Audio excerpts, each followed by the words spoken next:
여러분 안녕하세요. KBS 1라디오 라디오 전국 일주 아나운서 이규원입니다. 이 공휴일을 하루 보내고 다시 맞은 목요일 어떻게 잘 보내고 계신지요? 이렇게 주중에 공휴일이 있을 때면은 오늘이 무슨 요일이더라 이렇게 좀 헷갈리곤 하는데 그러다가 달력을 보면은 내일이 금요일, 모레는 또 주말입니다. 정말 이번 한 주 휘리릭 지나가는 것 같죠? 자, 오늘은 지역국 소식으로 춘천의 김유정 문학촌을 둘러보고요. 또 관광도시로 발돋움하려는 광양시의 이야기 준비되어 있습니다. 또 지역의 베테랑 기자를 연결하는 팔도 기자가 간다에서는 충북 지역의 사립대학들이 이 법인 부담금을 교비로 충당하는 비율이 늘고 있다고 하는데요. 이렇게 되면은 지역 경제에 미치는 영향도 적지 않아서 이 문제 좀 자세히 들여다보겠습니다. 자, 오늘의 순서 본격적으로 들어가기 전에 이 커피 쿠폰 받아가실 수 있는 퀴즈를 하나 좀 풀어보겠습니다. 오늘 달력을 보시면 10월 10일인 오늘은 바로 이분들의 날입니다. 임신, 출산에 대한 긍정적인 인식을 통해서 저출산을 극복하고 또 이분들을 배려하는 분위기를 만들기 위해서 제정한 법정 기념일이에요. 자, 여기서 말하는 이분들 누굴까요? 아기를 베거나 또 갓 낳은 여성을 뜻하는 단어. 바로 그것이 정답인데요. 자, 부지런히 보내주시기 바랍니다. 정답도 보내주시면서 방송을 통해서 좀 뭐라도 나누고 싶은 이야기 있으면 함께 해주세요. 소개해드리겠습니다. 짧은 글 50원, 긴 글 100원의 유료 문자 우물정 9730 무료 KBS 콩 게시판 이용하시면 되겠습니다. 정답 주신 분들 가운데 추첨해서 모바일 커피 쿠폰 선물로 드리겠습니다. 그리고 이 방송 유튜브로 보고 들으실 수 있습니다. 유튜브 들어오셔서 KBS 1라디오 검색하시면 바로 만나실 수 있고요. 또 게시판도 있기 때문에 게시판 통해서 정답과 함께 사연도 남겨주시면 되겠습니다. 그리고 또 중요한 공지사항이 하나 있습니다. 여러분, 내일 금요일부터 2주간 청취율 조사라는 게 시작이 돼요. 그래서 혹시 어디선가 연락을 받으시면 KBS 1라디오 라디오 전국 일주 제 이름까지 기억해 주시면 더 감사하겠습니다. 이규원 아나운서가 진행하는 KBS 1라디오 라디오 전국 일주 매일매일 잘 듣고 있습니다. 이렇게 답해 주시면 청취율이 쑥쑥 올라갈 것 같습니다. 자, 부탁드리고요. 자, 오늘 목요일입니다. 라디오 전국 일주 출발합니다.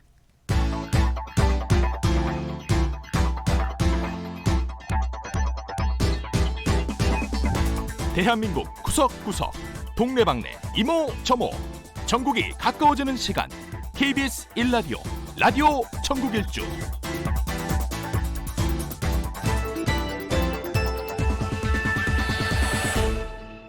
지역 뉴스 브리핑입니다. 이종훈 시사평론가와 함께하죠. 안녕하십니까? 네, 안녕하세요. 네, 일주일간 잠잠하던 아프리카 돼지열병이 경기도 연천군에서도 발생했는데 14번째 이 확진 판정입니다. 예, 그렇습니다. 그러니까 지금 지난 3일 김포시 통진읍에서 발생한 이후에 6일 만에 이제 추가 확진 판정이 나온 거고요. 그래서 이제 발생 건수가 모두 14건으로 이제 늘어난 상황인데, 자, 이래서 일단 어제 저녁 11시 10분부터 48시간 동안 일시 이동 중지 명령이 또 내려진 상태입니다. 네. 그런데 이게 지금 이제 두 가지 점에서 좀 유념해 봐야 될 부분이 있는데요. 그건 뭐냐면, 그러니까 주말 사이에 농림축산식품부가 확산 방지 차원에서 완충 지역을 설치하지 않았습니까? 그렇죠. 그 완충 지역에서 발생했다는 겁니다. 그게 뚫렸다는 일단. 거네요. 완충지대 네. 방역망이.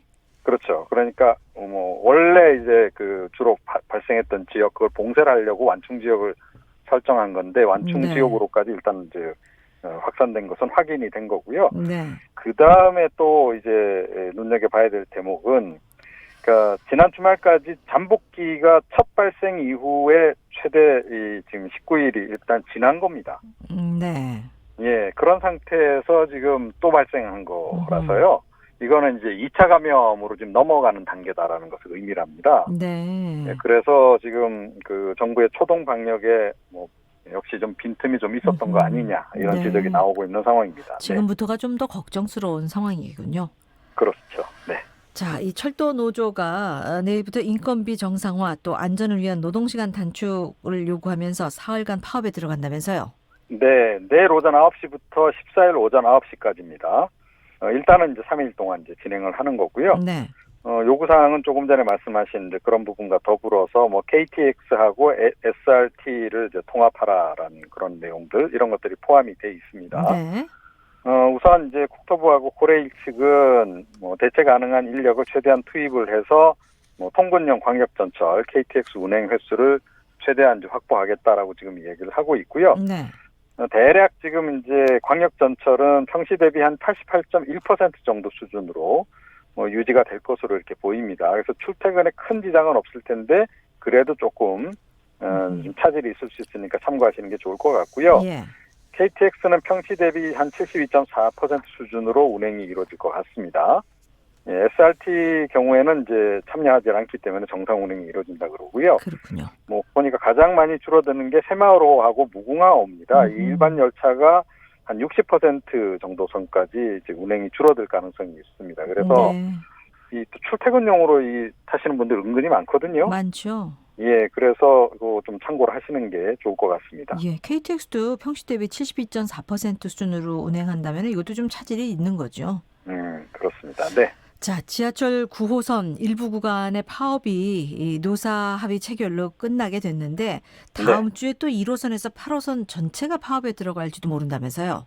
예, 그렇습니다. 9호선 뭐 2, 3단계 같은 경우에는 이제 9일 오후에 협상이 이제 마무리가 됐고, 그래 정상화가 다 이루어졌습니다. 네.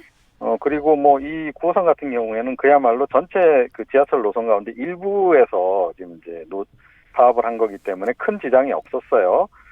그런데 문제는 지금 서울 지하철 1호선부터 8호선 전체를 맡고 있는 제1노조하고 지금 사측이 협상을 진행을 하고 있는데요.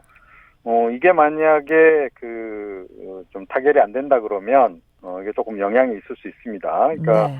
11일부터 15일까지 일단 준법 투쟁을 하겠다라고 지금 이야기를 하고 있고요. 협상이 그 뒤에도 타결되지 않으면 16일부터는 사흘 동안 일단 파업에 들어가겠다라고 지금 예고를 한 상태입니다. 네.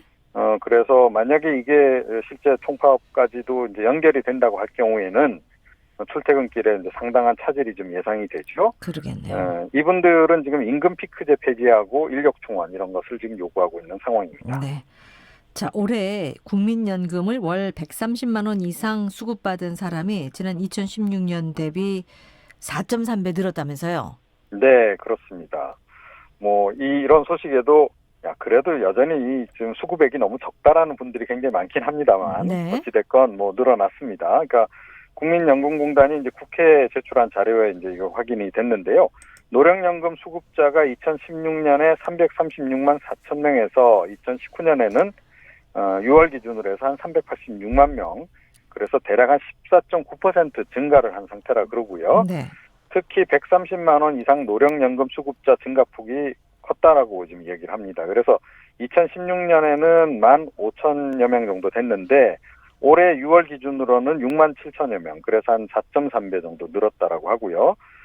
그런데 그 내용을 좀 들여다보니까 고액 수급자일수록 더 큰 폭으로 증가를 했다는 거예요. 네. 그래서 160만 원 이상 200만 원 사이에서 이제 수급받는 분들은 같은 기간에 330명에서 6,074명으로 18.4배 정도 늘었고, 예. 200만 원 이상 수급자는 0명에서 44명으로 늘어났다 그래요. 그래서 전반적으로 뭐 수급액이 증가하는 것은 좋은데 우리 흔히 이제 하우상박 이런 얘기를 많이 하지 않습니까? 네. 그래서 월급을 올릴 때도 밑에, 그러니까 좀 이제 월급을 덜 받으시는 분들을 조금 비율을 높게 후하게 주고. 예, 그렇게 하고 이제 고위직들은 좀 덜 받는 이런 식인데 이거 지금 국민연금 같은 경우는 그 반대로 지금 나타나고 그러게 있어요. 말입니다. 그래서 물론 이제 좀 더 많이 받는 분이 늘어나는 것도 뭐 이제 정부가 신경을 써야 되겠지만 예. 전체적으로 어찌됐건 이제 그 수급액이 늘어나도록 좀 더 노력을 해야 하지 그렇죠. 않을까. 이 예, 노후의 양극화가 좀 더 심화되지 않도록 뭔가 조율을 할 필요는 있을 것 같습니다. 네, 그렇습니다. 자, 네. 태풍 하기비스 이거 지금 어디까지 올라와 있습니까? 예. 지금 이게 뭐 일단은 꽤 커졌다 그래요. 예. 뭐 매우 강 상태로까지 이제 커져서 올해 가장 강한 태풍이 될 것은 이제 분명한 사실이고요. 지금 괌 북북서쪽 1,080km 해상을 오늘 오전 3시에 지났습니다. 그러니까 새벽에 네. 지난 거고 시속 15km로 지금 진행 중이니까 여기에서 뭐 한 150km 정도는 더 진행이 됐겠죠. 자, 이제 그런 상태고 지금 북위 30도 정도를 지나는 게 12월 오전 3시 정도 되는데 네. 그때 아마 방향을 틀 것으로 이렇게 예상이 됩니다. 네. 그래서 동쪽으로 이제 방향을 틀어서 일본을 향할 것으로 이렇게 지금 예상이 되고 있고요. 뭐 일본에 상륙한 이후에는 뭐 이미 알려드린 바와 같이 일본 도쿄까지 이제 내륙을 쭉 관통해서 네. 나갈 것으로 이렇게 지금 예상이 되고 있고요. 일본 정부는 지금 뭐 굉장히 긴장을 지금 많이 하고 있는 상황이라 그럽니다. 그렇겠죠. 네. 자, 이 태풍 타파에 이어서 미타까지 이렇게 이어지면서 그 바다에 여러 가지 쓰레기하고 잔해가 떠내려와서 이 배 입출항하는 데도 지장을 줄 뿐만이 아니라 네. 또 곳곳에 이 항로 표지 시설이죠. 이 등 부표도 일부 막 떠내려가고 그랬다면서요. 예, 그렇습니다. 이게 빨리 수습이 좀 돼야 될 것 같은데 아직까지 시간이 좀 더 걸리고 있는 건데요. 예. 그러니까 뭐 태평양에 쓰레기섬이 있다. 뭐 이건 우리 다 알고 있는 사실 아닙니까? 그렇죠. 자, 그런데 이제 태풍에 쓸려 내려간 그런 각종 쓰레기가 지금 연안 지역에 이렇게 여러 군데 이렇게 뭉텅이로 이렇게 섬처럼 이렇게 떠 있는 그런 것들이 지금 여러 곳에 지금 발견되고 있다고 네. 합니다. 자, 그래서 이걸 빨리 처리하는 것도 문제인데, 그와 동시에 이제 바다에 설치했던 등부표도 지금 여러 곳에서 지금 가 버렸대요. 그래서 예. 정상적으로 서 있지도 못한 그런 것들도 굉장히 많다 그러고, 이거는 이제 안전한 구역이 어딘가를 알리기 위해서 떠 있는 것이고, 네. 특히 지금 연안에 가까이 있는 것들은 주로 어선들이 참고하기 위해서 지금 많이 그렇죠. 띄워놓은 거거든요. 매일매일 이제 입출항을 하시는 상황이기 때문에 이거 없으면 자칫 잘못하면 이제 또 여러 사고가 또 부수적으로 발생할 수 있는 겁니다. 그래서 네. 이 작업도 좀 빨리 해야 되는데 해변 쓰레기 청소 작업도 어렵고 지금 네. 연안에 떠다니는 쓰레기섬 수거 작업도 지금 어렵고 인력 부족으로 해서 큰일이군요. 지금 지자체들이 굉장히 고생을 많이 하고 있다 그럽니다. 예, 소식 고맙습니다. 네. 이종훈 시사평론가였습니다.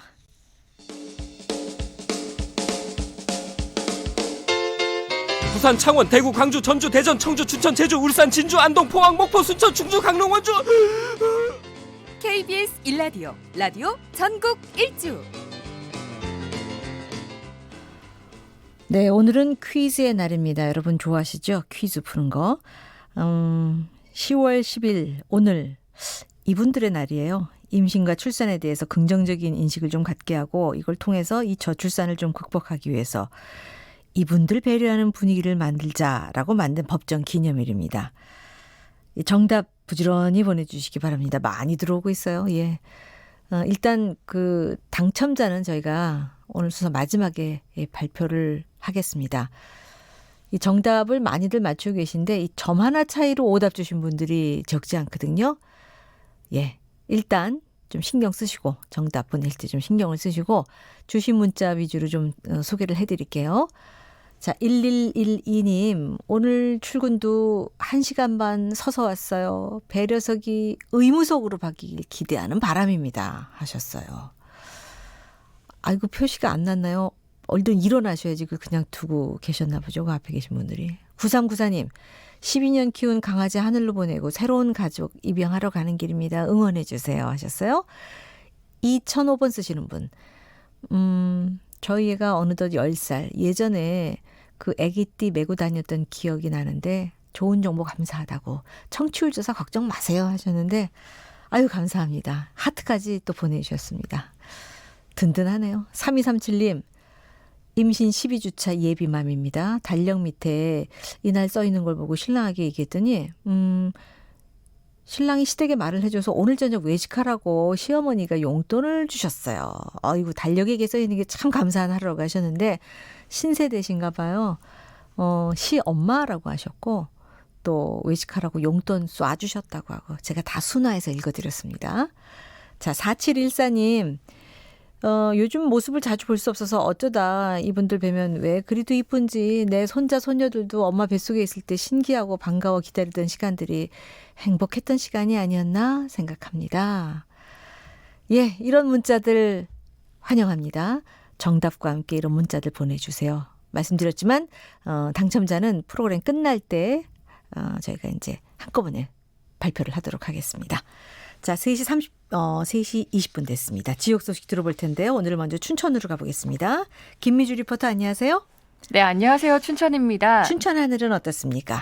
오늘은 안개가 조금 껴있어서 약간은 구름 많은 하늘이 보이고 있습니다. 네. 자, 춘천에는 이 문학의 향기가 진동한다면서요? 네, 그렇습니다. 가을은 독서와 문학의 계절이죠. 그래서 문학 작품 속의 춘천을 소개해 드리려고 하는데요. 가을이 찾아오면 강원도 춘천 신동면에서 문학 여행을 떠날 수 있습니다. 혹시 좋아하는 작가나 문학 작품이 있으신가요? 갑자기 물어보니까 또 생각이 안 나는데 오늘 어디요? 신동면에 뭐 어떤 분 있죠? 생각이 안 나요, 지금. 네, 바로 춘천에는 문학가의 이름이 딴 곳이 있습니다. 혹시 소설 봄봄, 동백꽃 다들 기억나시죠? 김유정 작가 저희가 네, 그렇습니다. 얼마 전에 우리 땅 예술기행에서 소개해드렸어요. 네, 그렇습니다. 예. 바로 그 작품들로 유명한 문학가 김유정은 강원도 춘천 태생입니다. 그렇죠. 네, 그가 남긴 단편 소설 30여 편은 지금도 독자를 울리고 웃게 만드는데요. 김유정이 태어난 춘천 신례마을의 김유정 문화촌 곳곳에서는 다양한 모습으로 사람들을 맞이하고 있습니다. 여기서 잠시 시민들의 목소리 들어보시죠. 네. 어쩌면 우리가 김유정 소설을 지킨다라고 하는 것은 춘천 사람들의 삶을 지키는 것이고 춘천 사람들의 어떤 그런 그 전통을 지켜내는 것이라는 생각이 들어요.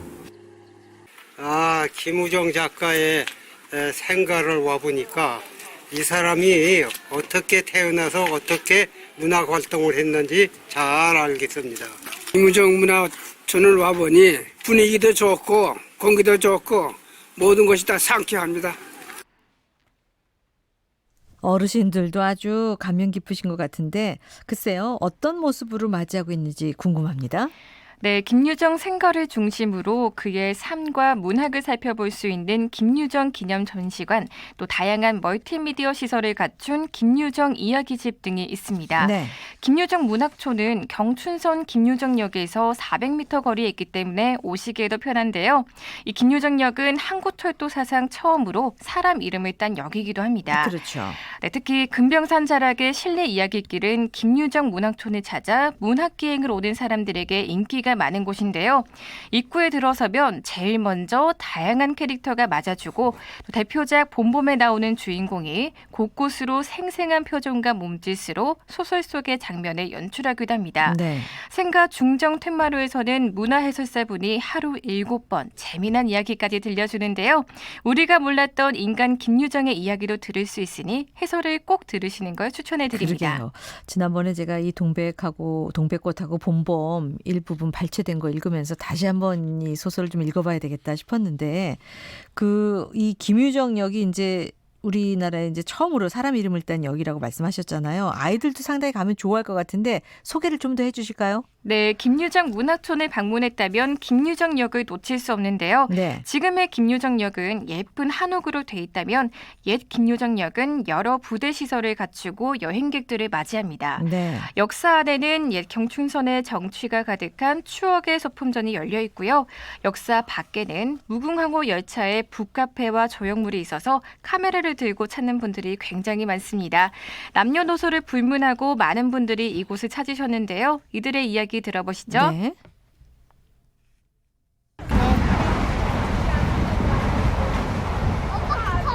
그래서 여기다 옛날 기차를 이렇게 놔두고 이렇게 카페를 해놓고 이러니까 너무 좋잖아요.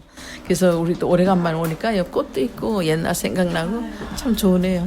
한적하기도 하고 뭐 애들한테 뭐 얘기거리도 있을 수 있으니까 그래서 오는 거죠. 기차 새로 생겼으니까 이거 옛날 기차 얘기도 해주고 그렇게 뭐 얘기하는 거죠. 뭐 부모님 따라왔는데 너무 좋아서 다음에 또 오고 싶어요. 그러니까 어때요? 좋아요. 어떤 점이 좋아요? 오빠랑 엄마랑 같이 와서 좋은 것 같아요. 엄마랑 재밌어요. 재밌어요. 재밌어요.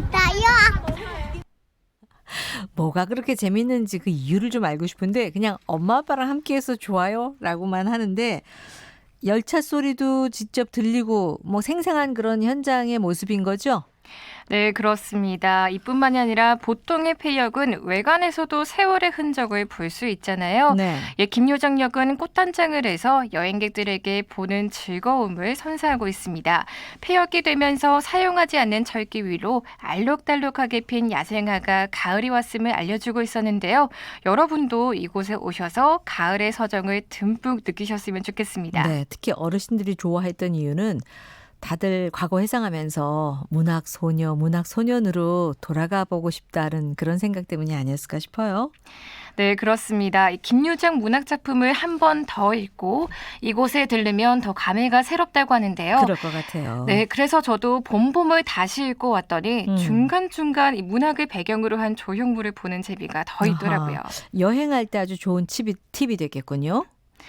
네, 얼마 전 그리고 이곳에서는 제17회 김유정 문학제가 열렸는데요. 네. 최고의 이야기꾼이었던 김유정을 따라잡기 위해 아이부터 어른까지 이야기꾼들이 모여 이야기꽃을 피웠다고 합니다.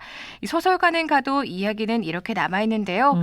이번 주말 김유정 문학촌에 오셔서 문학작품 속에 잘 읽은 문장을 되새기며 가을의 사색을 즐겨보시면 어떨까요? 네. 지금까지 문학의 향기가 가득하고 읽다 보면 풍경이 펼쳐지는 곳 강원도 춘천에서 전해드렸습니다. 네, 김미주 리포터 소식 잘 들었습니다. 가을 나들이 하기 좋은 곳 춘천 김유정 문학촌 여러분 한번 방문해 보시기 바랍니다. 이번에 순천으로 떠나보겠습니다. 최유린 리포터 안녕하십니까? 네, 안녕하세요. 순천입니다. 춘천은 앞서 안개가 많이 꼈다고 하는데 순천 날씨는 어떻습니까? 순천은 안개는 없고요. 정말 맑은 날씨가 이어지고 있는데요. 예. 얇은 겉옷을 입으면 조금은 더울 정도로 좀 화창한 날씨가 이어지고 있습니다. 낮 기온이 좀 올라갔나 봐요. 현재 순천시 기온은 23도고요. 아이고. 아침엔 쌀쌀했는데 그렇죠. 낮이 되니까 좀 뜨겁다? 이렇게 따뜻한 정도가 되고 있는 것 같습니다. 뜨겁기까지는 않고 조금 더워졌다. 네, 맞습니다. 자, 가을이 무르익는 10월 맞아서 이 전남 동부권 특히 이 순천과 여수를 찾는 관광객들이 참 많이 늘고 있는데 이에 비해서 이 광양은 그 관광 인프라가 좀 부족하다라는 의견이 꾸준히 나오고 있다고요. 네, 순천시는 국제정원 박람회를 거친 이후에 전국적으로 주목받는 관광지로 부상했습니다. 대표적으로 국가정원과 습지, 또 드라마 촬영장이 있고요. 여수는 밤바다를 배경으로 한 낭만포차와 버스킹으로 인해서 관광객이 많이 몰리는 지역으로 꼽히고 있습니다. 광양은 뭔가 좀 내세울 만한 게 없습니까? 광양은 지리적으로 봤을 때 순천과 여수에 비해서 관광지가 골고루 분포돼 있는 편입니다. 예. 매천상가와 향교, 또 옥룡사지부터 시작해서 읍내와 백운산, 섬진강, 도심 등 관광 권역이 다양하게 나눠진 게 특징인데요. 이 교육과 학습에 초점이 맞춰져 있어서 실제로 청소년들의 체험학습지로 주로 이용되고 있습니다. 하지만 인근 지역과는 다르게 관광객 점유율이 낮은 편이 사실인데요. 네. 시민들이 광양 관광 산업을 어떤 시각으로 바라보고 있는지 직접 얘기 들어봤습니다. 네. 순천이나 여수 가면은 훨씬 놀 게 많고요. 먹을 때도 훨씬 많고. 그래서 광양은 관광 문화 쪽에서 조금 더 발전을 해야 될 것 같다 생각해요. 전국에 있는 관광객을 끌어모을 수 있는 그런 관광시설이 부족하지 않는가 하는 생각을 항상 해요. 왔다 쓱 보고 지나가는 거지. 그걸 인위적으로 무슨 뭐 테마파크 같은 거나 만들고 이래서는 안 되죠. 근데 그걸 보러 저 강원도에 있는 국민들이 구경하러 오시겠냐고. 전국적인 차원의 관광지가 있느냐. 몇 가지 있어요. 매실공원이라든지. 1년에 1주, 2주 정도 끝나면 못 하잖아요. 그러니까 그런 유명 관광지가 없는 게 치명적인 흠 아닌가. 딱 내세울 만한 유명한 뭔가가 없다. 네. 그걸 다들 아쉬워한 말씀인데 그래서 이걸 좀 관광을 좀 일으키기 위해서 뭐 움직임이 좀 있습니까?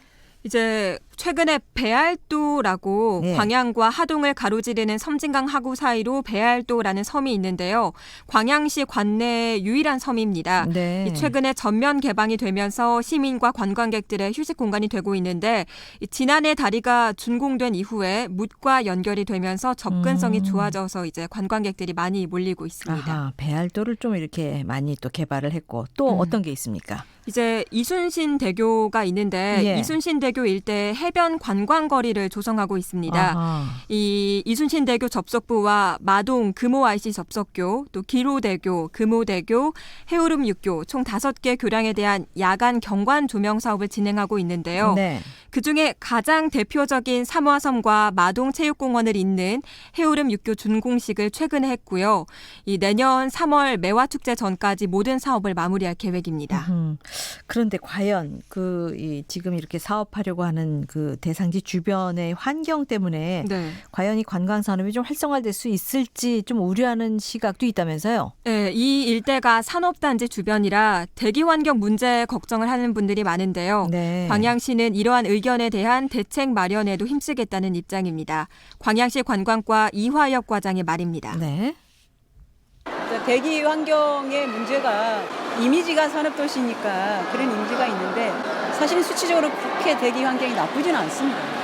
대신 이제 그럼에도 불구하고 해안선에서 해변에서 시민들이나 관광객들이 즐기기 위해서는 대기 환경을 좀 더 개선시키고자 노력을 하고자 합니다. 예를 들면 그 테마거리 내에 대기질을 개선시킬 수 있는 수목을 이렇게 심는 것은 기본적이고요. 광양 시민들도 멀리 가지 않고 가까이에서 일성에서 관광을 누릴 수 있는 그런 것들을 제가 만들어 보고 싶고요. 일종의 관광 복지 차원에서 먼저 시민들이 만족하고 행복해하는 그런 관광도시, 좀 차별적이고 경쟁력이 있는 그런 관광 콘텐츠를 저희가 개발하고 상품을 만들어서요. 관광객들도 전국적으로는 유치할 수 있는 그런 기반을 만들어 가고 싶습니다.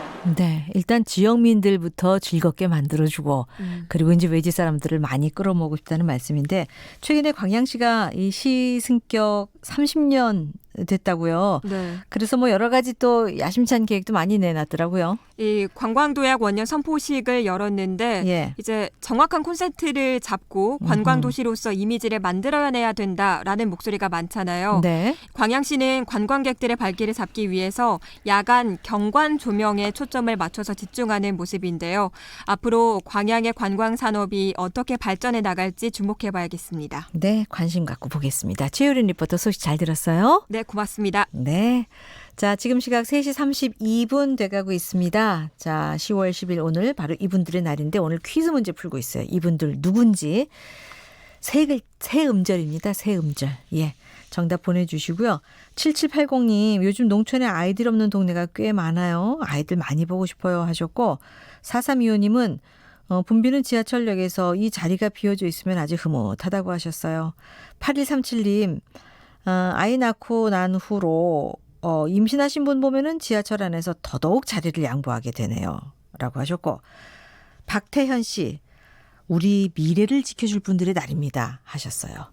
오늘 반응이 상당히 뜨거운데요. 문자도 많이 들어오고 있습니다. 계속해서 기다릴게요. 짧은 글 50원, 긴 글 100원의 유료 문자 우물정 9730 무료 KBS 콩 게시판 이용하시면 되고요. 유튜브로 보고 들으시는 분들도 꼭 게시판 통해서 정답과 함께 사연 남겨주시기 바랍니다. 프로그램 끝날 때 이 선물 받으신 분들 다 소개를 해드리겠습니다.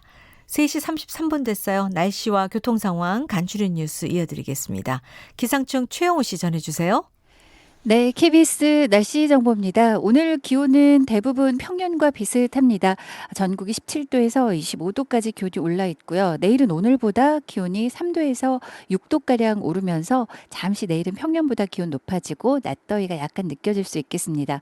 특히 오늘 예상 낮 기온 19도대를 기록하고 있는 현재 서울 기온이 19.7도, 내일은 26도까지 껑충 뛰어오르면서 오늘보다 6, 7도가량 기온이 더 높겠습니다. 내일 전국의 낮 기온도 20도에서 27도 분포로 꽤 높은 기온 분포 보이다가 이번 주말 토요일 기온이 다시금 2, 3도 떨어지겠고요. 토요일보다 일요일 낮 기온은 1, 2도가량 더 내려앉겠습니다. 오늘 구름 많은 하늘인데요. 흐리기도 합니다. 하지만 가시거리는 아주 좋은 편이고 오후까지 중부 서해안 산발적으로 빗방울이 약간 떨어질 수 있겠습니다. 모레까지도 가끔 구름 많은데요. 내일 오후부터 모레 오전 사이에 일부 동해안 쪽 가끔 비 소식 들어있고 모레 아침 한때 제주 산지에도 비가 좀 지나겠습니다. 밝혔습니다. 한편 일교차가 큰 가운데 내일 새벽부터 아침 사이에는 일부 산지, 동해안 산지로 서리 소식도 다시금 들리면서 옷차림 주의하셔야 되겠고요. 건강관리도 신경 쓰시기 바랍니다. 내일 오후부터 제주와 전남 남해안, 경상도 해안, 강원 영동에는 바람이 강해지겠고요. 모레는 매우 강해지겠습니다. 그 밖의 지역도 바람이 좀 강해지면서 해상 날씨도 악기상이 될 것으로 보이는데 매우 높은 물결 오늘 오후부터 예상이 되니까 주의가 필요하겠고요. 제주 남쪽 먼바다는 오늘 밤 풍랑특보가 발효될 것으로 예상됩니다. 미세먼지 농도 상황 내일까지 무난하겠습니다. 현재 서울 기온은 19.7도입니다. KBS 날씨 정보였고요. 계속해서 이 시각 교통 상황 연결해 드립니다. KBS 교통정보센터 공인혜 씨가 정리해 드립니다. 네, 이 시각 교통정보입니다. 평택 시흥고속도로 시흥 쪽 남한산 부근으로 2시간 가까이 계속됐던 화물차 사고 처리 작업은 이제 마무리가 됐습니다. 다만 송산 마도부터 12km 구간에 정체가 남아있고요. 영동고속도로 강릉 쪽 사고가 있었던 원주 부근으로 작업도 이어지면서 원주 나들목부터 3km 구간이, 반대 인천 쪽도 안산 분기점 부근 2차로에서 작업 중이라 둔대 분기점부터 정체가 되고 있습니다. 중구 내륙고속도로 오늘도 감곡을 중심으로 양방향에서 작업을 하고 있습니다. 먼저 양평 쪽 충주부터 4km 구간, 반대 창원 방향은 감곡 나들목 부근 5km 구간에서 정체가 극심합니다. 오후에 이동하시는 것이 좋겠고요. 이후 장현터널 부근과 내서 분기점 부근 2km 구간 정체 모두 작업에 여파입니다. KBS 교통정보센터였습니다. 이어서 라디오 정보센터 연결해서 이 시각 주요 뉴스 듣겠습니다. 문재인 대통령은 세계 1위의 OLED 경쟁력을 바탕으로 차세대 디스플레이 시장도 선점해야 한다며 차세대 디스플레이 기술 개발에 7년 동안 4천억 원의 예산을 투자하겠다고 밝혔습니다. 청와대는 조국 법무장관 임명 찬성과 반대에 대한 국민청원 답변에서 찬반 의견이 국민청원으로 올라온 점에 대해 앞으로의 국정 운영에 반영하겠다고 밝혔습니다. 청와대는 조국 장관 사퇴를 요구하는 광화문 집회와 관련해 현재 검찰 수사가 진행되고 있는 만큼 법적인 절차를 종합적으로 검토해 판단할 일이라는 입장을 밝혔습니다. 검찰이 직접 수사를 필요 최소한으로 줄여나가겠다는 개혁 방안을 발표했습니다.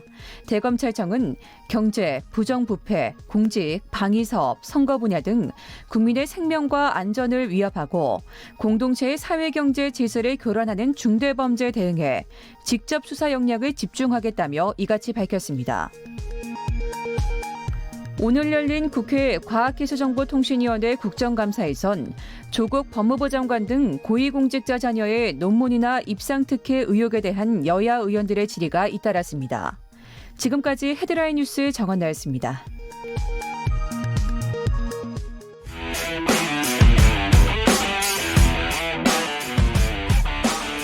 라디오 전국일주 지역시사 포커스 팔도 기자가 간다. 네, 오늘은 충북 지역으로 가봅니다. 충청타임스의 연지민 기자, 안녕하세요. 네, 안녕하세요. 연지민입니다. 네, 오늘은 어떤 이슈를 다뤄주실 건가요? 네, 충북의 사학들이 법인 부담금을 교비로 충당하고 있는데요. 그 네. 비율이 90%가 넘고 있어서 문제가 되고 있습니다. 90% 네. 넘으면 거의 다 교비로 낸다는 거 아닙니까? 그렇죠. 예. 네, 도내에는 청석학원과 서원학원 양대 사학이 있는데요. 이번 국감 자료에 따르면 이 두 사학이 수십억 원의 법인 부담금을 교비로 충당한 것으로 나타나면서 교육의 질적 저하를 가지고 온다라는 이 지역의 목소리가 있습니다. 네, 학교 법인이 내야 할 네. 돈을 학생들이 낸 수업료로 메우고 있는 현실이군요. 네, 그렇습니다.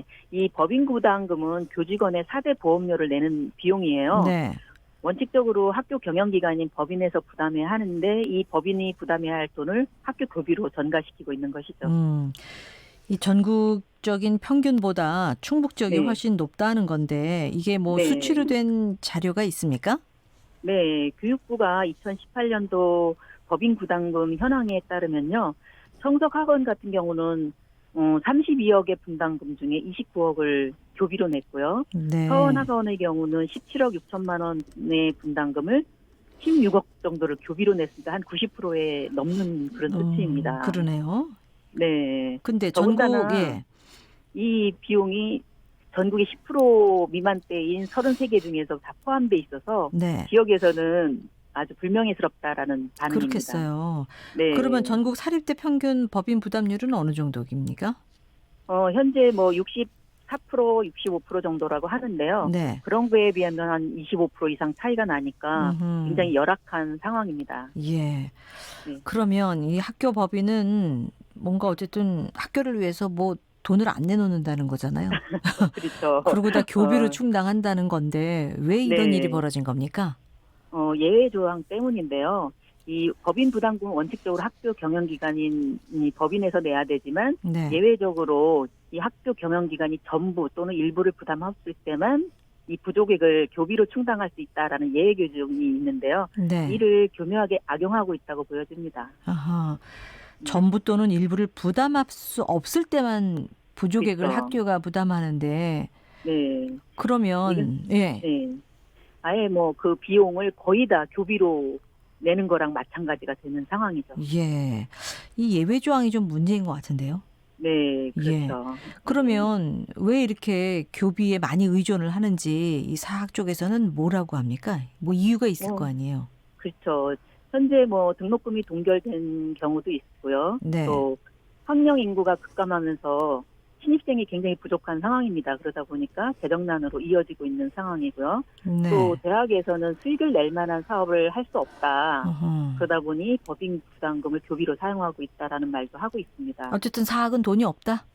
네, 그렇죠. 예. 투자해서 수익을 얻을 돈이 없다라고 하는데요. 예. 또 하나는 기업을 운영하는 그 사학들은 오히려 재투자가 가능하지만 일반인이 운영하는 사학은 그런 뜻에서 이제 법인 부담금을 교비로 충당하고 있다라는 그런 이야기를 내놓고 있습니다. 네. 그런데 이 네. 학교 법인의 뭐 이 재산 운영 내역 같은 게 좀 공개가 됩니까? 공개를 안 되고 있어서 더 문제인데요. 사실 두 사학 같은 경우는 거의 재산 내역을 공개하지 않았는데요. 네. 2015년도에 청주대학교 같은 경우는 좀 내부 분란이 있어서 그때 겨우 공개한 적이 있지만 네. 거의 대부분의 대학들은 이 재산 운영을 공개하지 않고 있어서 지금 뭐 변명처럼 나오는 이야기들을 신뢰할 수 없는 그러네요. 구조죠. 예. 네. 뭔가 눈으로 확인해야 그럴 만하구나 이해를 해줄 텐데 네. 그 공개를 운영 하지 내역도 않으니까. 밝히질 않으니까 의심할 네. 수밖에 없는데 일단 네. 뭐 사학 쪽에서는 뭐 기업이 운영하는 학교들은 뭐 수익 난 거를 학교에서 다시 투자할 수 있지만 일반이 운영하는 네. 사학은 어렵다. 수익을 낼 수 있는 그렇죠. 구조다. 아니다. 네. 그러면 정말 그 대학은 수익을 낼 수 있는 방법이 전혀 없습니까? 없지는 않습니다. 왜냐하면 뭐 지금도 굉장히 유행하고 있는 학과들이 사실은 보건의료나 사회복지 쪽이거든요. 네. 이런 것들은 관련 학과를 연계한 의료시설도 운영할 수가 있고요. 네. 요양원을 운영해서 학생들이 좀 봉사활동도 하고 실습도 할 수 있는 구조거든요. 예. 그런 안에서 수익도 창출할 수가 있고 또 대학에서 좀 무리하게 다목적 체육관 같은 것을 많이 지었어요. 네. 이런 것들을 오히려 대관 사업에서 공연 사업도 좀 수익 창출할 수 있다라는 또 어허. 지역 분들은 그런 요구를 하고 있는 거죠. 근데 왜 운영을 제대로 못 하는 겁니까? 왜 안 하죠? 굉장히 이제 복잡해지잖아요. 그런 대관 업무나 아니면 운영이나 예. 그러다 보니까 손쉬운 방법을 택하고 있고요. 또 이렇게 기업이 하지 않아도 사실은 네. 이사장이나 총장이 사비를 출연하는 방법도 있습니다. 예. 그리고 또 이사회 같은 경우는 개방 이사를 참여시켜서 매년 출연금을 받을 수도 있고요. 근데 예. 문제는 이 공공재 학교 법인을 개인의 어떤 사익을 추구한 정도는 아니지만 개인 소유로만 보고 있는 운영 방식이 이 네. 문제를 해결하지 못하는 거죠. 개인 소유를 생각하면서 경영도 제대로 못하고. 그렇죠. 예. 하지만 자리는 차지하고 있고 이런 구조가 계속되고 있는 거죠. 예. 자, 그러면 이게 이제 큰 문제는 지역 경제에도 영향을 미친다는 거 아니겠습니까? 그렇죠. 교비를 이렇게 계속 언제까지 충당할 건지요. 예. 제일 문제는 일단 학생들의 문제죠. 교육이 질적 하락이 가져오는데요. 그러네요. 사실 지역방에 있는 대학들은 학생들이 가기를 원하는 학교가 아닌 수가 많아요. 왜냐하면 교육의 질이 떨어지는 문제가 가장 큰 문제죠. 이런 문제가 학생들한테 가장 큰 피해로 돌아오고요. 또 네. 하나는 학생들의 등록금이 높아지고 주민들이 세금이 높아지는 거죠. 예. 이 두 사학 같은 경우는 초등고까지도 운영하고 있는데 이 초등고 운영까지도 도교육청에서 지원금을 받는 이런 실정이에요. 그러다 네. 보니까 결국은 등록금과 주민 세금이 올라가는 그걸 멈출 수가 없는 그런 상황입니다. 악순환이겠군요. 네. 사실 이 교비라는 거 학생들 교육을 위한 여러 가지 이 투자로 이루어져야 되는 거 아니겠습니까? 그렇죠. 예. 네. 좋은 환경에서 공부할 수 있도록 써야 될 시설 게 투자도 있고 또 그렇습니다. 교수진들에 대한 투자도 있는 거죠. 예. 이 교육을 두고 이제 백년지 대계라고 하는데 결국 뭐 이 네. 경영을 잘 못하기 때문에 이런 일이 벌어지는 게 아닌가 싶어요. 네, 예외 규정이 이제 문제가 될 수 있는데요. 네. 사실은 정부에서 이 사학법인에 대한 보다 좀 책임감 있고 책임감 갖고 운영할 네. 수 있도록 좀 대책을 마련해야 할 것 같습니다. 어떤 대책이 필요하다고 보시는 거예요? 현재 예외 규정이 네. 처벌할 수 없는 부분이 있거든요. 예. 여기에 대한 또 책임성을 좀 더 요구하고요. 또 대학의 어떤 자율적인 개방 이사제를 좀 수용할 수 있는 네. 그런 어떤 의무를 좀 규정을 해야 될 것 같습니다. 알겠습니다. 오늘 말씀 잘 들었습니다. 네, 감사합니다. 충청타임즈의 연지민 기자였습니다.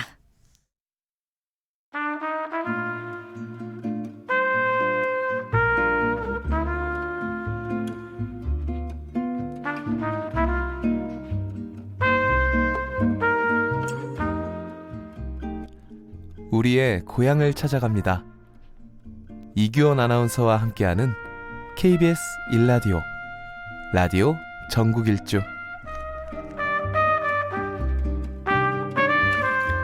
전국의 역사 문화 유적지를 돌아보고 우리 고장 역사 이야기 나누는 시간이에요. 박광일 역사여행 전문가 오셨습니다. 어서 오세요. 안녕하세요. 자, 매주 목요일 기다려진 이 시간, 오늘은 어디로 함께 가볼까요? 네, 오늘은 아름다운 섬 제주도인데요. 제주도 하면은 많은 분들이 정말 아름다워서 그래서 봄, 여름, 가을, 겨울 늘 찾아가는 곳입니다. 그렇죠. 그런데 여기도 역사의 상처가 남아 있습니다. 일제강점기에 그 제주도에 상처를 남겨놓았는데요. 그 가운데 한 장소인 알뜨르 비행장을 한번 찾아가 보려고 합니다. 알뜨르, 뭐 제주 방언입니까? 네, 맞습니다. 알뜨르라는 말은 아래쪽에 있는 넓은 뜰. 그러니까 뜨르가 아랫역. 뜰이군요. 네, 이렇게 보시면 될 것 같고요. 실제로 그 뜨르라고 불렀던 곳이 또 한 곳이 지금 제주공항이 바로 정뜨르라고 이름을 붙였던 곳입니다. 정뜰, 그 정은 무슨 뜻이에요? 거기는 사정들이라는 뜻인데요. 사정이 이제 그 화살을 쏘는 곳입니다. 그러니까 굉장히 넓은 곳이었던 거죠. 그렇군요. 그래서 북쪽에 제주도를 기준으로 한반도 쪽으로 연결된 공항이 제주공항이고요. 네. 태평양 쪽으로 열린 공항이 알뜨르 공항이었다. 이렇게 아하. 생각을 하시면 이제 알뜨르 공항의 위치, 그다음에 어떤 역할에 대해서 대략 짐작을 하실 수 있을 겁니다. 어쨌든 아래에 넓은 곳을 이제 알뜨르라고 네네네. 불렀습니다. 그러면 이 알뜨르 비행장은 글쎄요, 그 일제 강점기에 이제 있었던 곳이라고 하면 일본이 이제 제주도민을 다 동원해서 만든 어떤 비행장이겠어요? 그렇죠. 예. 그러니까 언뜻 생각하면은 그 태평양 쪽에다가 비행장을 만들 이유가 전혀 없습니다. 네. 우리는 그 밑으로는 국토가 없기 때문에 그러니까 이제 일본 사람들이 사실은 여기에 비행장을 만들어야겠다고 생각을 했던 것도 초반에는 별로 없었는데 네. 나중에 이제 중국을 침략하는 과정에서 가만히 보니까 일본 큐슈 지역에서 중국의 남부 지역까지 한 번에 비행하기가 조금 어려웠던 겁니다. 예. 그래서 중간에 뭔가 기름도 넣고 하는 어떤 기착지가 필요하다고 생각을 하는데 그 장소가 바로 태평양 쪽으로 놓여 있었던 알뜨르가 눈에 들어왔던 거고요. 네. 그래서 여기를 이제 군용 비행장으로 만들기 시작합니다. 그렇군요. 1926년부터 이제 만들기 시작했는데 처음에는 60만 제곱미터, 그러니까 지금의 제주공항의 한 5분의 1, 6분의 1 정도 되는 규모였다가 네. 나중에 이제 1940년대가 되면은 현재 제주도 공항 규모로 어마어마하게 확장이 되고요. 네. 그러면서 여기에 이제 비행기도 한 25대, 군인도 거의 한 2,500명 정도가 주둔할 수 있는 말 그대로 군용 기지로서 네. 공항을 이제 만들게 되는 거죠. 아이고, 규모가 꽤 컸네요. 네, 그리고 이제 또 일본 사람들이 태평양 전쟁 때 만들었다고 자랑하는 제로센이라고 하는 비행기가 네. 여기를 통해서 이제 중국 남경 쪽으로 폭격을 했고요. 제가 이제 지난번 중국 상해 답사를 다녀오면서 보니까 남경 쪽에서 우리 독립운동가들이 일본군의 폭격을 피하는 장면들을 역사 기록으로 본 적이 있거든요. 네. 어쩌면은 이 제주도에서 출격한 비행기가 그 그렇겠네요. 남경에 있는 우리 독립운동가들을 폭격하지 않았을까 네. 이런 생각을 하면은 참으로 안타깝고 속상한 일입니다. 있어서는 안 될 곳이 이 네네네. 알뜨르 비행장이었네요, 결국. 네네네. 예. 그러면 지금 이곳을 찾아가려면 어떻게 할 수 있어요? 어떻게 할 수 있습니까? 그러니까 이제 알뜨르 비행장을 이제 그 내비게이션에다가 치면은 여러 네. 경로가 나오는데요. 사실은 잘못되면은 제가 예전에 이 비행장을 한 10몇 년 전에 찾아갔을 때는 동네 분들이 잘 몰라가지고 저도 이제 길을 헤맸던 기억이 네. 있거든요. 근데 그 길을 가르쳐 줄지 모릅니다. 그러니까 처음에는 마라도로 가는 그 유람선이 떠나는 선착장이 있는 곳 아니면 이제 송악산을 예. 먼저 찾아오시고요. 거기서 바로 언덕 하나를 넘으면 어마어마하게 쫙 태평양이 펼쳐집니다. 네. 그 태평양의 반대쪽이 바로 알뜨르 비행장이 있는 곳이고요. 예. 제대로 찾았구나 하는 것을 느끼게 하는 방법은 거기에 넓은 주차장이 있는데 그 주차장에 한 4, 5m 정도 되는 소녀상이 있습니다. 네. 새를 이렇게 손에다가 이렇게 앉혀놓고 있는 모습. 그래서 그 모습을 보면은 알뜨르 비행장에 제대로 이제 주차장에 도착을 했구나. 네. 이렇게 보시면 될 것 같습니다. 지역 주민들이 가는 길로 가라 그러면 좀 헤매겠어요. 예, 왜냐하면 지금 거기가 그 감자밭이나 그다음에 그 홍당무 밭으로 쓰고 있어가지고요. 예. 그 길 자체가 되게 희미해져 있는 상황이고 또 복잡한 길로 쉽게 되어 찾아갈 있습니다. 수 없겠어요. 네네네. 어쨌든 알뜨르 비행장 어떤 뭐 랜드마크라고 해야 되나요? 이 소년상을 좀 보시면 될 것 네, 같고. 그 소녀상도 굉장히 흥미롭게 만든 게 안에 새들이 들어가 있을 수 있어서 겨울에 가면 이 동네가 바람이 정말 세거든요. 예. 새들이 그 소녀상 안에 숨어 들어가 있어요. 둥지를 트는군요. 네, 그 그래서 안에서. 가만히 들어보면은 새 소리를 들을 수가 있습니다. 그래요? 새들이 거기 있어서. 특별한 소녀상이네요. 네네네. 그 주변 환경은 어떻습니까? 주변에 딱 그 눈에 띄는 거는 멀리 이제 산방산이 보이고요. 그 다음에 이제 그 비행장 쪽이라고 생각되는 곳을 쭉 보면은 콘크리트로 만들어 놓은 경납고가 네. 19개가 보입니다. 원래는 이제 20개였다고 하는데요. 그리고 이제 그 경납고 가운데 가장 가까운 곳으로 걸어가면은 한 4, 5분 정도면은 걸어갈 수가 있습니다. 그럼 그 걸어가 보면은 예전에 여기가 비행장이었구나라는 걸 알려주는 어떤 그 조각품이, 그러니까 비행기 모양의 조각품이 또 그 경납고 안에 들어가 있거든요. 예. 그래서 마치 폐허가 된 어떤 군사 시설을 보는 느낌, 이런 느낌이어서 약간 날씨가 조금 차가워진 뒤에, 그 다음에 주변의 자연들이 조금은 그 빛을 잃은 뒤에 이 비행장을 찾아가는 게 그 역사적인 느낌을 조금 더 현실감 있게 받아들이기 그렇겠어요. 좋습니다. 예. 날씨 영향을 좀 많이 받을 것 같습니다. 어쨌든 그 예전 비행기의 모형도 이렇게 작품을 만들어서 네. 여기다 넣어놨고, 왠지 이제 비행장이다 보니까 뭐 경납고 앞서 말씀도 하셨고, 뭐 여러 가지 이제 군사 기지였으니까 네. 관련된 시설들이 또 있었을 것 같습니다. 예, 한 10여 년 전에 여기를 이제 발굴하다가 네. 역시 군사 시설을 발견했는데요. 바로 지하 벙커입니다. 네. 그러니까 비행장이니까 당연히 이제 뭔가 지시를 하고 여러 지역과 통신을 할 수 있는 시설을 만들어 놔야 되는데요. 폭격을 피하기 위해서 지하에 만들어 놓은 겁니다. 네. 제가 가봤더니 진짜 말 그대로 굉장히 좀 으스스한 느낌이 들었는데 규모는 어느 정도입니까? 한 30m, 20m 정도 되는 공간을 콘크리트로 만들어 놨고요. 그 네. 안에는 여러 구간으로 나누어져 있습니다. 그래서 지금 여러분들이 이제 가서 보시면 안내판이 잘 되어 있어서 그 공간이 어떤 곳인지를 알 수가 있는데요. 네. 이 알뜨르 비행장과 연결해서 이 시설을 살펴보면은 이 당시에 일본 사람들이 이렇게 제주도를 어떻게 보면 전쟁 기지화했구나. 그러게요. 그 아름다운 제주도를 그러니까요. 그렇게 마음대로. 사실은 그 생각을 해보면은 네. 좀 가슴이 좀 섬찟한 부분이 있는데요. 일본 1945년에 일본 본토를 막기 위한 7개 기지를 만들겠다는 계획을 세우는데 네. 6개는 일본 자기네 나라에 만들고 하나는 제주도에 만듭니다. 그러니까 이제 아마 연합군 미국이 일본으로 그 공격해 올 때 지나갈 수 있다고 생각되는 지점인데요. 네. 그 제주도와 비슷한 역할을 했던 곳이 바로 오키나와인데 일본의 오키나와. 예, 근데 오키나와에서는 민간인만 10만 명이 넘게 죽습니다. 그러니까 정말 그 미국이 제주도가 아닌 오키나와를 통해서 이제 일본을 당시에 공격한 거잖아요. 그렇죠. 만약에 예. 그래서 미국이 그때 그 북쪽이었던 제주도를 통해서 공격을 했다면 네. 알뜨르 비행장은 굉장한 전쟁터가 됐을 거고요. 희생자도 또 얼마나 많았겠습니까? 그렇죠. 그래서 당시 그 제주도 안에 주둔하고 있었던 그 일본군 병력만 해도 7만 명이 넘습니다. 네. 한반도 전체에 30만 명이라고 한다 그러면 이 병력은 굉장히 큰 병력이거든요. 네. 그러니까 그 병력과 그다음에 알뜨르 비행장과 같은 군사 시설 이런 것들이 있었다면 20만 명 남짓 있었던 제주도민의 피해가 얼마나 컸을까라는 걸 생각을 하면은 예. 그 미국이 그 남쪽에서 일본으로 공격하겠다라는 그 방침이 실제로 오키나와에서 벌어졌던 비극이 제주도에서 일어나지 않은 걸 천만다행으로 다행이죠. 여기면서 예. 그렇지만 또 안타까운 상처로서 이 알뜨르 비행장을 살펴보시면 좋을 아이고. 것 같습니다. 이제 아름다운 섬 우리가 제주를 바라보면서 지금 우리가 느끼고 있는 이 평화의 소중함도 함께 느낄 수 있는 여행이면 좋겠어요. 전쟁의 흔적을 살펴본다는 건 다시는 전쟁이 일어나지 않기를 바라는 그렇죠. 뜻에서 바라보는 거니까요. 예. 네. 자, 우리 고장 역사 이야기. 오늘은 제주도에 남아있는 일제의 흔적 알뜨르 비행장 중심으로 떠나봤습니다. 박광일 역사여행 전문가였습니다. 고맙습니다. 감사합니다. 네, 오늘 퀴즈 정답 궁금하시죠? 아기를 베거나 갓 낳은 여성을 뜻하는 말. 정답은 임산부였습니다. 임신부라고 쓰신 분들이 간혹 계셔서 참 안타까웠는데요. 정답 임산부입니다. 8137님, 어머니는 세상에서 가장 소중한 분이세요 라고 하셨고, 3495님, 어느 날 엄마 초음파 사진 좀 봐봐 그러더니 사진 속에 콩이 2개 쌍둥이 할머니가 되었답니다. 쌍둥이라 위에 아이는 내차지더니 지금 벌써 4살 딸 쌍둥이 예쁘게 잘 크고 있어요. 아주 사랑스럽다고 정답 역시 맞춰주셨습니다.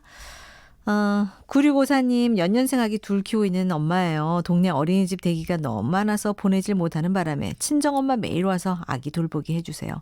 항상 고맙고 미안합니다. 어린이집이 많아져서 육아 부담이 좀 줄었으면 좋겠다고. 그러면 자연스레 출산율도 늘겠죠? 라고 부름을 해오셨습니다. 자, 이 보건복지부에서 내놓은 자료 보니까 임산부 절반 이상이 이 대중교통에서 이 자리 양보를 받는 등의 배려를 받지 못했다는 얘기가 있던데요. 이런 날을 계기로 다시 한번 주변에 배려가 필요한 분 없는지 한번 살펴보는 것도 좋겠습니다. 자, 커피 쿠폰 받으실 분들 1112-4714-3237 또 유튜브로 양재수 씨 저희 문자 좀 다시 보내주시면 저희가 또 선물 드리겠고요. 8137-3495 또 9654-9958 축하드립니다. 내일도 3시 5분 잊지 마세요. 이규현이었습니다.